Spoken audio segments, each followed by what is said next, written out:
एक फौजी की कहानी। ये कहानी एक सैनिक की है जो वियतनाम में युद्ध के लिए गया था। युद्ध समाप्त होने के बाद जब उसके घर लौटने की बारी आई तो उसने अपने माता पिता को सैन फ्रांसिस्को से फ़ोन किया। माँ और पिताजी, मैं घर आ रहा हूँ, लेकिन घर आने से पहले मुझे आपसे एक बात पूछनी है।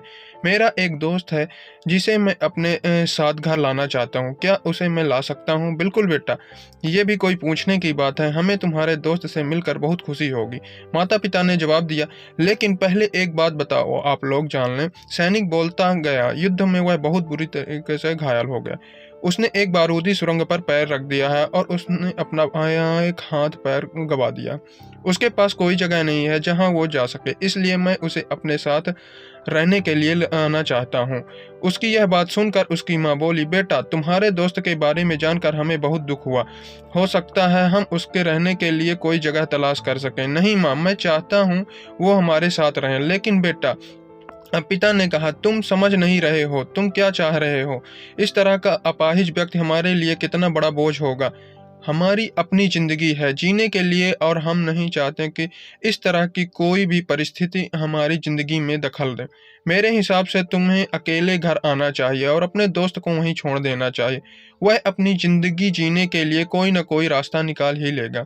सुनकर उस सैनिक ने फोन रख दिया। कुछ दिनों बाद उसके माता पिता को सैन फ्रांसिस्को पुलिस से एक संदेश मिला जिसमें उन्हें बताया गया कि उनके बेटे की एक बिल्डिंग से गिरकर मौत हो गई है।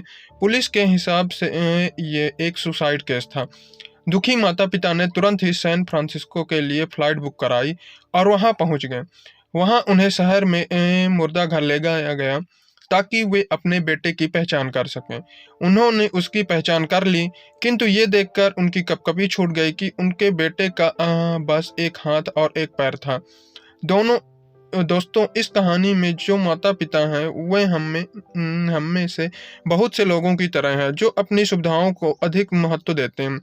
वे उन लोगों से प्यार करना या रहना या समय बिताना चाहते हैं जो दिखने में अच्छे हैं, स्वस्थ हों और या फिर जिनके साथ रहकर उन्हें मजा आता है। वे ऐसे लोगों को पसंद नहीं करते जो देखने में स्वस्थ, सुंदर या स्मार्ट ना हो, जिनके साथ वे मजा नहीं कर पाते, जो किसी की रूही रूप में उनके लिए असुविधाजनक है। वे ऐसे से दूरी बनाकर रखते हैं।